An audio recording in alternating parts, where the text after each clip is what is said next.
Hey guys, Lupo here. So I just barely beat the Halo 5 campaign and wanted to kind of share my thoughts on the three main aspects of the game. Story, gameplay, and the overall appeal that it invoked as I played through the last mission. The game has been out for almost 2 months, and only now just finishing the game truly shows where my loyalties are, in terms of which game mode I'm spending the most time in. Multiplayer. But we'll get to that in another video. Right now we are talking about the campaign and whether it lived up to the series' glory badge that it's earned with the series' fantastic and revolutionary legacy. My Halo journey began on the PC of all places, kinda weird I know.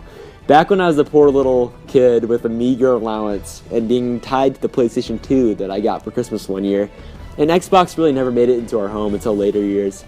Realizing that I was missing an experience like none other, I finally decided to take my first steps in the beauty that is Halo with combat involved on PC. When I finally caved many years later and bought an Xbox One, I knew immediately memories were being made. My brother and I played split screen for more hours than we're willing to admit and enjoyed a world that took us out of our beanbag chairs and into a fight against the Covenant and other evils. The fate of the galaxy hung on our shoulders, we were willing to take that burden and dive headfirst into the fearsome flood. It was perfect fun. Except for the library level. Screw you, library level. I probably lost 3 years of my freaking life from the stress that induced. Flash forward a little over a decade to E3 2013. We were given some masterful marketing and imagery of the Master Chief with the cloak. Who could forget that reveal? Our minds immediately began wandering into the dark corners of the galaxy where the Master Chief continued the fight against new evils. Spartan Locke was also revealed, and we all began to anticipate and speculate the Spartan and his role. It's been a long and excruciating wait since that fateful reveal, and the game finally released in October of 2015. Does the narrative live up to the hype that the fantastic marketing promised? Does the story continue the franchise in exciting and fresh ways while still nourishing the established roots? As mentioned above, arguably one of the most unique role of Halo campaigns is its ability to transport the player into a huge universe while still maintaining that small, intimate human story.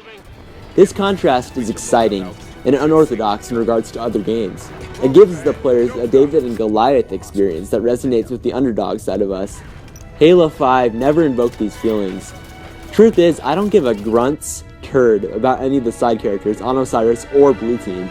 The game doesn't give enough time to these characters to develop, and their interactions are boring and bland.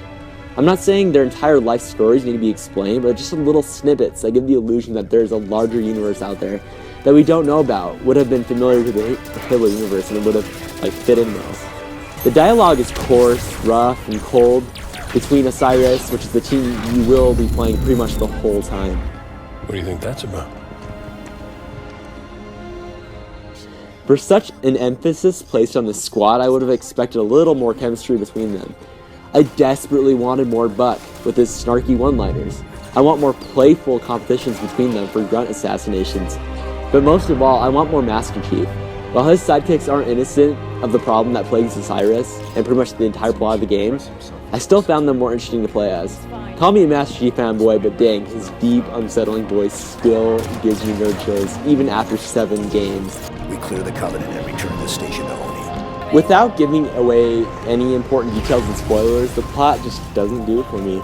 The game should not have taken me 2 months to play through. It should have had me staying up till 3 in the morning on launch day, having me say, ah crap, I have to wake up early in the morning. Screw it, just one more level and then I'll go to sleep. But it failed to envelop me in that way. It failed to give me a reason to keep playing, to endure to the end and find out what happens to our characters. Also, why is there no split screen for campaign and custom games at the very least? I mean, I know what 343 said, and I know that many claim that it's unnecessary and a waste.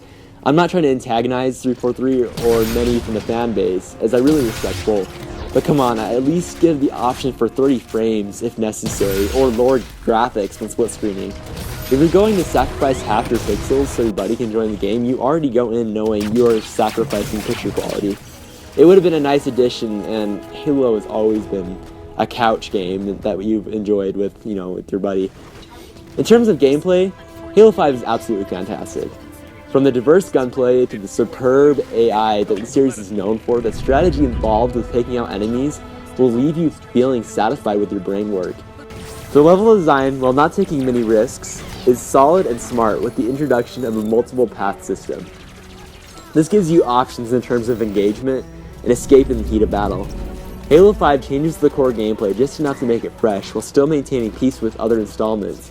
One of the most common comments I see from the Halo community members is criticism of change, but rest assured to the Halo purists, it feels very much like a Halo game. It takes all of the new abilities and beautifully combines them with traditional Halo mechanics. These abilities include Thruster for dashing out of danger, Stabilize for giving you that vital extra second of a line of sight, Spartan Charge for closing the distance between you and an enemy when going for a melee kill, and lastly, my personal favorite, Ground Pound for raining terror from above on your enemies. All these abilities diversify and give you more options. Notice the theme here? Another addition to the gameplay, directly tied to the story, is squad mates. Your team can mean the difference between life and death with the revive system. It definitely benefits everyone in the team to keep each other alive, so when downed, you have someone who can revive you so you don't have to start back at the last checkpoint. It is not required, however, and you can play through the campaign without ever helping your teammates. And this brings us back to the theme in the gameplay, and that's the diversity in options. One complaint with the gameplay I had was the bosses. You meet Warden Eternal near the beginning, and it's freaking sick. His reel is epic. His giant sword, glows, and it's terrifying and exhilarating as he sprints towards you faster than a jackal can 360 no-scope.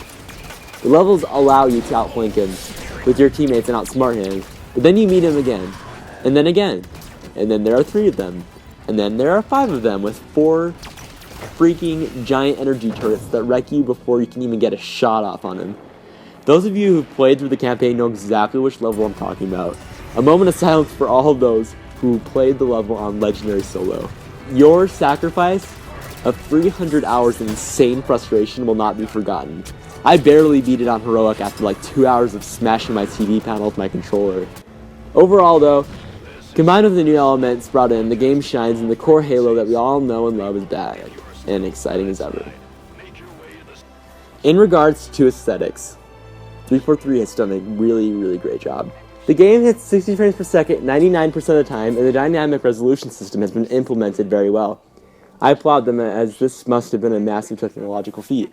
As we all know, the Xbox One hardware is very subpar. There were several moments where I just had to stop and take a screenshot. Massive battles often rage on overhead, giving the illusion of scale.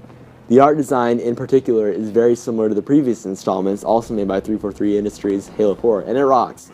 As you enter a room, the lighting changes and it never ceases to amaze me. The way the light bounced off the weapons felt very sci-fi and left me very satisfied. One level in particular, Swords of St. Helios, depicted a gorgeous war-torn desert planet with beautiful set pieces spanning flooded caves and narrow canyon walls. It gave me the same feeling I got back when I crash-landed on the Halo ring in Combat Evolved. However, it is clear that some sacrifices had to be made to meet their 60 frames per second goal, as some textures look very low-res or just bland or last-gen, taking me out of the experience temporarily.